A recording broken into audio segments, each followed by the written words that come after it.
Përshëndetje të nderuar shikues, jemi takuar në minutat e editarit informativ në RTS Gjirokastra, kundër të tjera sot do të ndiqni. Ministria e Turizmit dhe Mjedisit Mirela Kumbaro dhe Ministri i Brendshëm Ervin Hoxha vijuan inspektimet në plazhe duke u ndalur në qytetin e Vlorës. Ministria Kumbaro u ndal në Lungomare për të parë modelin e një plazhi publik pa pagesë të ndërtuar nga bashkia, nga ku theksoi se edhe në plazhet e menaxhuara vija e parë do të jetë e dedikuar për publikun. Gjatë inspektimit, ministria u takua edhe me përfaqësues të biznesit të hotelerisë, ku la porosi respektimin e distancës publike nga vija e detit. Në Xar të Konispolit ka nisur puna për ndërtimin e një nënstacioni të ri elektrik. Ky është një projekt strategjik që mbulon të gjithë zonën nga Konispoli deri në Butrint dhe pritet t'i jap fund problematikave të shumta të furnizimit me energji elektrike, si në stinën e dimrit, ashtu edhe gjatë sezonit turistik veror. Zëvendës kryeministja, njëherëzi Ministria e Infrastrukturës dhe Energjisë Belinda Balluku, ka parë nga afër punimet, ndërsa pohoi se po punohet edhe për nënstacionin e AKM-së dhe Piqerasit. Gjirokastra mirëpriti takimin ndërkombëtar të projektit tur për turizëm të qëndrueshëm. Takimi mblodhi së bashku përfaqësues nga Italia, Malizi dhe Shqipëria, duke ofruar një platformë për shkëmbim përvojash dhe diskutim mbi strategjitë më të mira për zhvillimin e qëndrueshëm të turizmit. Ky bashkëpunim ndërkombëtar pritet të sjellë përfitime konkrete për komunitetin lokal dhe fuqizimin ekonomik të rajonit përmes turizmit kulturor. Saranda dhe Korfuzi ndodhen në të njëjtin treg turistik dhe janë destinacione të ngjashme, çka e bën rivalitetin një realitet pashmangshëm. Arben Qipa, kreu i industrisë së turizmit në Sarandë, thotë se kjo distancë e vogël ka nxitur ndërtimin e një marrëdhënie fqinjësore mbi bazën e miqësisë, e cila ka funksionuar me sukses, ndërsa thekson se konkurenca është më e ndjeshme në industrinë e kroçerave. Ju njohim tani më gjerësisht. Ministria e Turizmit dhe Mjedisit Mirela Kumbaro dhe Ministri i Brendshëm Ervin Hoxha vijuan inspektimet në plazhe, duke u ndalur në qytetin e Vlorës. Ministria Kumbaro u ndal në Lungomare për të parë modelin e një plazhi publik pa pagesë të ndërtuar nga bashkia, nga ku theksoi se edhe në plazhet e menaxhuara vija e parë do të jetë e dedikuar për publikun. Gjatë inspektimit, ministria u takua edhe me përfaqësues të biznesit të hotelerisë, ku la porosi respektimin e distancës publike nga vija e detit. Vijoi në Vlorë turi inspektimeve të Ministres së Turizmit dhe Mjedisit Mirela Kumbaro në Bregdet, e shoqëruar nga Ministri i Brendshëm Ervin Hoxha dhe kryetari i Bashkisë Vlorë Ermal Dredha. Ministria Kumbaro u ndal në Lungomare për të parë modelin e një plazhi publik të ndërtuar nga bashkia pa pagesë, nga ku theksoi se edhe në plazhet e menaxhuara vija e parë do të jetë dedikuar për publikun. Kemi pasur një ankesë të tillë në plazhin e Radhimës, ku praktikisht dhe aty hapësira nuk është kaq e madhe sa këtu, dhe ku Agjencia Kombëtare e Bregdetit me policinë bashkiake kanë shkuar, kanë vendosur dhe gjobën përkatëse tek edhe u informoi që mos ndodhi më ky fenomen. Dhe në rast se do përsëritet, do të prishen kontratat për subjekte të cilët nuk respektojnë qoftë edhe këtë kriter të vet. Gjatë inspektimit, ministra u takua edhe me përfaqësues të biznesit të hotelerisë, ku la porosi respektimin e distancës publike nga vija e detit. Të gjithë ata të cilët marrin një stacion plazhi në një plazh ranor kanë detyrimin të lënë distancën deri ke vija e Bregdetit 7.5 deri 8 metra. Në funksion dhe në shërbim të kujdo tjetër, që jo vetëm mund të shëtisi, po mund edhe të vendosi peshqirin dhe tjetër. Nëse do të ketë shërbimin tuaj, mund të marrë shërbimin tuaj. Në Bregdetin që është më i ngushtë dhe është përgjithsisht Bregdeti jonë, duke filluar nga Jonufra, Radhima dhe duke shkuar më tutje, kjo distancë nga vija e Bregdetit, nga vija Buza e Detit, deri tek radha e parë është 2.5 deri 3 metra, sepse janë plazhet më të ngushta, nuk kanë këtë lloj gjerësie siç e kemi këtu. Por Buza e Detit është gjithmonë e drejtë e çdo njeriu të rritë, të kalojë, të lahet, të pushojë. Ministri i Brendshëm Ervin Hoxha nga ana tjetër u shpreh se në bazë të planit të masave të hartuar nga Policia e Shtetit, punonjësit e policisë do të jenë në terren në shërbime 12 orarshe, edhe për çështje të ndotjes së mjedisit. Sigurisht janë çështje të cilat drejtoria e policisë vendore në bashkëpunim me strukturat e tjera të agjencisë mjedisit janë duke koordinuar gjitha veprimet. Shërbimet e tyre do janë 12 orare që janë të përcaktuar sipas planit masave që ka hartuar policia. Do të jenë në dispozicion po dhe për çështjet e mbrojtjes së mjedisit, për çështjet e zhurmave, për lehtësimin e qarkullimit rrugor, për krimet të ndryshme mjedisore siç kemi biseduar bashkë, të cilat do trajtohen në një kohë dhe në një veprim të menjëhershëm për sa i përket. Po dhe subjekteve të cilët janë operues në zonat bregetare, policia do të vinë në ndihmë për çdo lloj shqetësimi që ju do të keni, duhet merrni dhe të kontaktoni direkt numrat që ju janë vënë në dispozicion për sezonin e plazhit dhe policia do të jetë këtu për të siguruar një mjedis dhe për të pasur një turizëm sa më të qetë. Në fund të inspektimit, ministri u takua edhe me përfaqësues të operatorëve të pastrimit në Bregdetin e Vlorës për masat e marra lidhur me pastërtinë në plazhet publike, ku sipas rregullores së re, hapësira të tilla do të jenë më të mëdha këtë vit. Në Xhar të Konispolit ka nisur puna për ndërtimin e një nën stacioni të ri elektrik. Ky është një projekt strategjik që mbulon të gjithë zonën nga Konispoli deri në Butrint dhe pritet t'i jap fund problematikave të shumta të furnizimit me energji elektrike si në stinën e dimrit, ashtu edhe gjatë sezonit turistik. Zëvendës kryeministri Anjerazi, ministre e infrastrukturës dhe energjisë Belinda Balluku ka parë nga afër punimet, ndërsa pohoi se po punohet edhe për nën stacionin e Akërnisë dhe Piqerasit.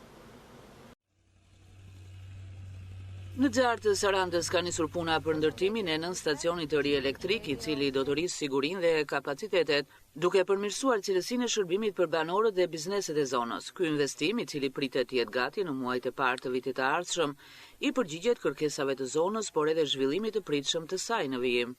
Në stacioni i ri do të jetë në shërbim jo vetëm të banorëve të Xharës dhe Konispolit, por edhe zonës turistike të Ksamilit, e cila ka një fluks të shtuar gjatë sezonit veror. Zëvendës kryeministri njëherë është ministri i infrastrukturës dhe energjisë Belinda Balluku së bashku me administratorin e OSSH Blendian Dalipi ndoqën nga afër ecurinë e deri tanishme të punimeve në kantierin e nën stacionit të ri. Është një stacion totalisht i ri nga e para, i cili ka filluar ndërtimin në janar të vitit 2024 dhe sipas kontratës mbaron në maj të vitit 2026. Por duke parë dhe ecurinë e punimeve, po ashtu siç kemi zakon në tilla raste, ne do ta mbyllim besoj brenda 3 muajit të parë të vitit 2026 para afatit. Ky është një stacion 110-20 me një fuqi prej 50 megash të instaluara, që do të thotë një 8 fishim i kapaciteteve të atij që është ekzistues. Sot kjo zonë furnizohet nga në stacioni ekzistuesi i Livadhias, një stacion i cili ndërtuar 1966. Vitin 1966, i cili nuk garanton as siguri në furnizimin e energji elektrike të gjithë zonës, por as i shërben me kësaj zone pasi kapacitetet këtu sa vinë dhe shtohen në çdo ditë. Zëvendës kryeministria Balluku theksoi nevojën për ndërtimin e këtij nën stacioni të ri, i cili do të ketë një impakt të rëndësishëm në furnizimin me energji elektrike në të gjithë zonën e jugut, e cila ku me nisjen e sezonit turistik fluksi lëvizjeve është rritur ndjeshëm. E gjithë zona e jugut tashmë këtu ku ndodhem është një zonë e cila e shumë fishon numrin e banorëve nga maj deri në tetor. Nga ana tjetër është një zonë e rëndësishme edhe për sa i përket bujqësisë këtu, dhe ne kemi diskutuar nga fillimi që energjia në këtë zonë nuk duhet vetëm për banorët, dhe flasim për 7.000 abonentë që përfitojnë nga ky projekt, apo jo? 7.000 abonentë do të thotë 7.000 kontrata, por mesatarisht me 4 banor për familje, sikur ta marrim mesatarisht, flitet për rreth 28.000 banor të cilët përfitojnë. Por nga ana tjetër, siç thamë, këtu përfitojnë të gjitha njësitë turistike, qofshin këto hoteleri, restorante etj, por edhe të gjitha njësitë e bujqësisë të ngritura në zonë, siç janë serat apo fermat e ullishteve, të agrumeve e tjerë çfarë prodhohet këtu në zonë. Referuar sezonit turistik dhe furnizimit me energji elektrike, Ministria e Infrastrukturës dhe Energjisë theksoi se deri më tani situata ka qenë në normalitet të plot pa problematika, ndërkohë që edhe për javët në vijim, kur pritet të jetë edhe piku i sezonit turistik, janë marrmasat për të garantuar një shërbim sa më cilësor. Kemi filluar të mbyllim dal nga dal ose ta vëmë tash në funksion projektin e shumë pritur për nes është projekti i linjave tensionit mesëm, tensionit ulët 20 kV nga Palasa deri në Himar. Brenda muajit qershor do të vëmë një pjesë të bregut, pra gjithë zonën e bregut, që është zona e krahut djathtë kur ikim në drejtim të Himarës, do të kalojnë në rrjet kablor. Pra do të kemi më linja ajrore përveç zonave të fshateve që edhe ato shumë shpejt do të marrin zgjidhjen po brenda sinës verës. Ndërkohë kemi një zhvillim të rëndësishëm dhe në qytetin e Himarës, ku gjithë qendra e Himarës së bashku me zonën e Livadit dhe me zonën e Jalës do të kalojnë në rrjet 20 kV. Ndërkohë kemi mbyllur një investim në Qeparo. Gjithë pjesa e fshatit lart ka përfunduar shtrirja e rrjetit të ri së bashku me linjat ABC, që janë linjat e veshura tashmë që të gjithë dimë që janë linja që përveç se garantojnë furnizim të pandërprer, garantojnë dhe nivel tensioni shumë të mirë. Në stacioni i ri elektrik në zonën e Xarës do të ndikojë gjithashtu edhe në uljen e nivelit të humbjeve në rrjet. Gjirokastra mirëpriti takimi ndërkombëtar të projektit Tur për turizëm të qëndrueshëm. Takimi mblodhi së bashku përfaqësues nga Italia, Malizi, Shqipëria, duke ofruar një platformë për shkëmbim përvojash dhe diskutim mbi strategjitë më të mira për zhvillimin e qëndrueshëm të turizmit. Ky bashkëpunim ndërkombëtar pritet të sjellë përfitime konkrete për komunitetin lokal.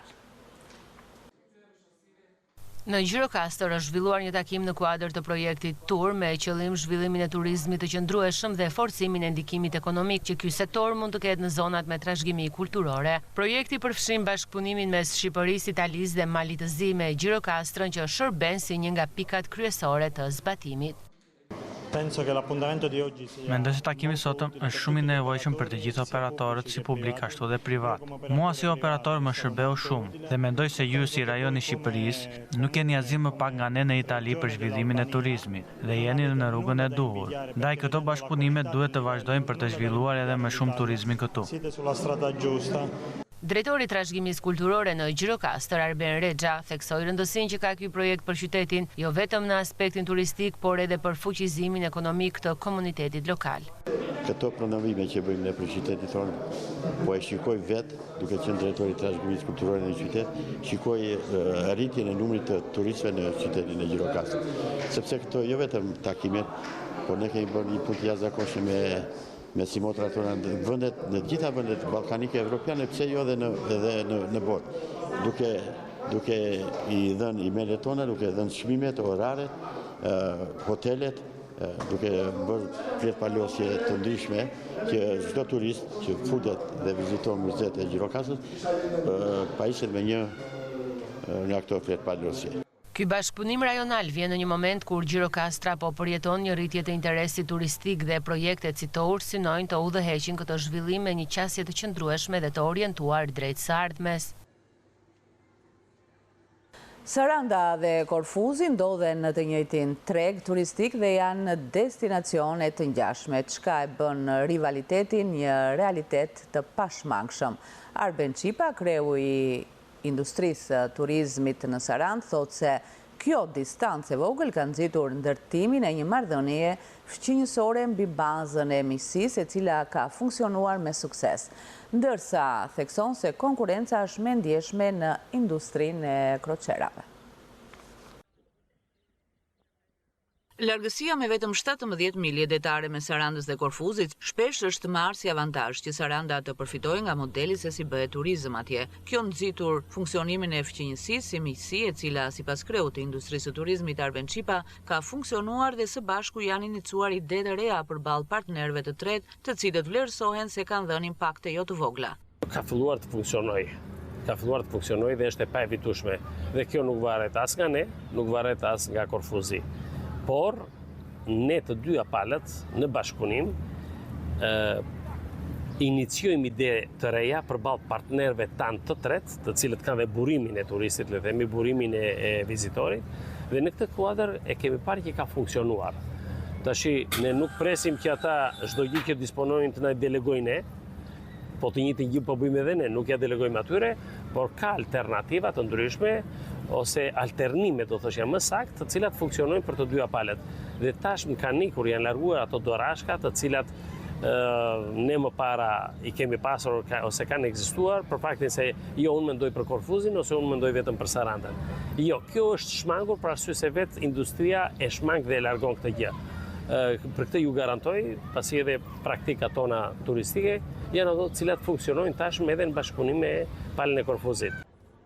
Ndërkohë, të dy qytetet janë destinacione turistike që funksionojnë në hapësirë të afërt dhe operojnë pothuaj në të njëjtin treg turistik, që do të thotë se rivaliteti nuk është i përjashtuar. Kjo konkurrencë, thot Çipa, do të jetë e vështirë për të tejkaluar kur është fjala për industrinë e kroçerave. Ajo çka është qëndron dhe quhet akoma konkurrencë, dhe kjo do jetë e vështirë për të tejkaluar, është industria e kroçerave, ku Korfuzi si një destinacion i cili ndodhet shumë afër në distancë nga Saranda, normale është të pretendoj të ofroj këtë lloj infrastrukture për këtë industri, kapacitete padyshim për kroçeret, edhe alternime të programeve të ndryshme.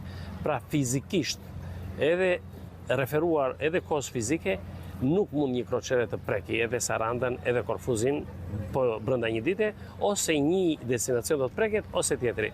Dhe në këtë kuadër ne do të thoshja se e kemi konkurrent fort Korfuzin, për arsye se infrastruktura e tyre është të paktën 50 vjeçare, të paktën janë të konsoliduar për 50 vjet më parë, e shumë arsye të tjera lidhet edhe me faktin se operatorët turistik janë ata të cilët vendosin se ku intereson më tepër për çështjen e përfitimit, për çështjen teknike, koha fizike e alternimi me prekjet e tjera pasi largohen nga Korfuzi dhe shkojnë në vende tjera të Greqisë.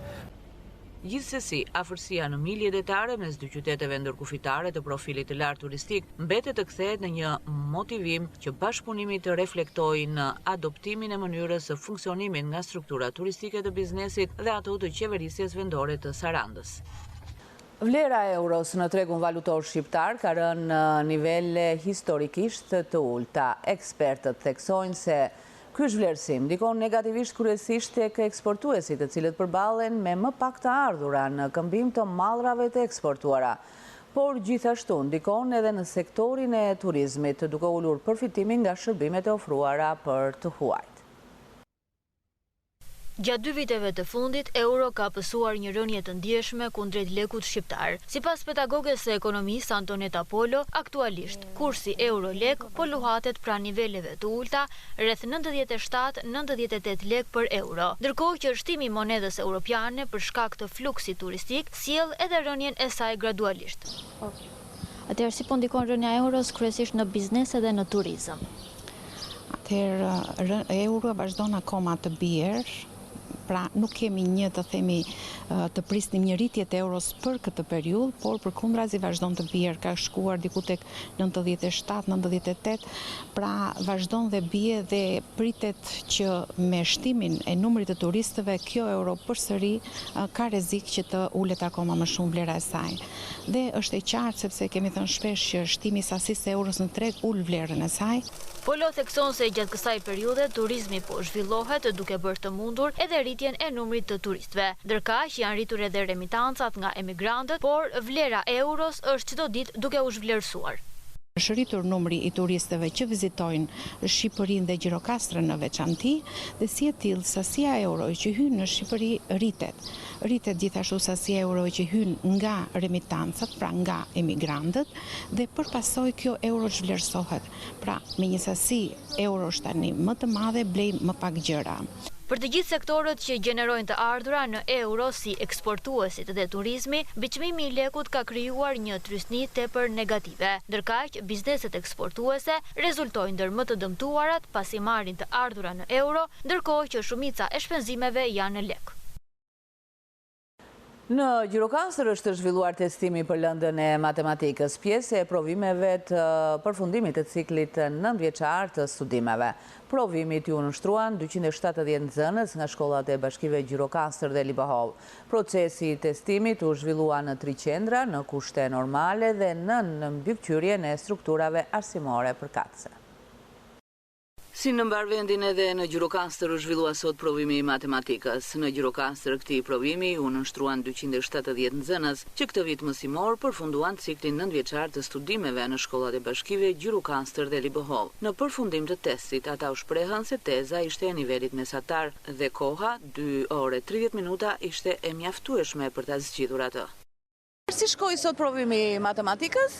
Shumë mirë, ishte provimi nivelit mesatar, edhe mendoj se për një nxënës të mirë ishte shumë i thjeshtë, përveç disa ushtrimeve që ishin për nivel më të lartë, dhe besojmë se kemi dalë shumë mirë. Ti ç'notë pretendon të marrësh? 10. Ishte i nivelit mesatar, besojmë se kemi shkruar mirë, meqense se kemi punuar gjatë gjithë vitit, dhe besojmë se do kemi rezultate të mira, shpresojmë tani. Testi ishte i thjeshtë, pak a shumë mund të themi, nivelit mesatar, meqense se kishim punuar gjatë gjithë vitit me mësueset tona, nuk na dukte aq i vështirë. Po ku hasën vështirësi të rinjt? Vetëm në 2 ushtrime që ishin besoj të nivelit më të lartë, por në përgjithësi ishte shumë i thjeshtë. Ishin disa probleme që kishin edhe fizik brenda dhe besoj ishin më të vështira se të tjerat. Alternativat ishin përgjithësisht të thjeshta, po besojmë se kemi shkruar mirë. Të thjesht një 2 ushtrime që ishin pak të nivelit më të lartë, po duke u përshëndruar dhe pa pash i bërnëm. Provimi i fundit i arsimit kombëtar bazë do të zhvillohet ditën e hënë, ku nxënësit e klasave të nënta do t'i nënshtrohen testit të gjuhës së huaj. Rriten në ndjeshëm rastet e virozave të stinës dhe sëmundjeve akute në qytetin e Përmetit. Sipas bluzave të bardha të qendrave shëndetësore, çdo ditë mbi 40 qytetar paraqiten për ndihmë mjekësore, ndërsa më të prekur janë fëmijët dhe të moshuarit. Në qendrat shëndetësore numër 2 dhe numër 3 Përmet, po vihet re një rritje ndjeshme e rasteve me viroza sezonale dhe sëmundje akute. Sipas mjekes Valbona Lipe, të prekurit janë kryesisht fëmijët dhe të moshuarit, të cilët paraqesin simptoma si temperaturë, kollë dhe lodhje të përgjithshme. Në këtë periudhë ka pasur një shtim të rasteve, si pasojë dhe temperaturave të larta, që janë dhe kryesisht vëre tek fëmijët, por kemi pasur raste edhe tek moshat e treta, të themi. Duke pasur sepse janë me sëmundje kronike dhe imuniteti i tyre është i ulur deri në një farë mase. Dhe kjo ka bërë që ata të jenë më të prekshëm ndaj këtyre virozave të stinës. Mund të kemi rreth 30-40 raste në ditë, por që i kanë qenë të menaxhueshme. Lipe këshillon qytetarët që t'i shmangen ekspozimit në diell gjatë orëve të nxehta dhe të konsumojnë ushqime të freskëta e të lehta. Nga ana e të gjithë njerëzve duhet pasur kujdes të shmangin temperaturat, pikun e qëndrimit në temperaturat e larta. Të kenë kujdes ushqime, të jenë sa më të freskëta të gatuara, të pinë ujë, që trupi i tyre të jetë i hidruar, mos të bëjnë dehidrim aty, të ruhen të themi për punonjësit që punojnë jashtë, të jenë të pajisur me kapele, mos të ekspozohen direkt në dritë në temperaturën të larta të diellit. Mjekët bëjnë thirrje për kujdes të shtuar gjatë kësaj periudhe, duke theksuar rëndësinë e hidratimit, ushqyerjes së shëndetshme dhe shmangjes së vetmjekimit. Përfunduam këtu, të nderuar shikues, ishte gjithçka e përgatitur për këtë ditar informativ në RTS Gjirokastra. Ndahemi bashkë, miru takofshim.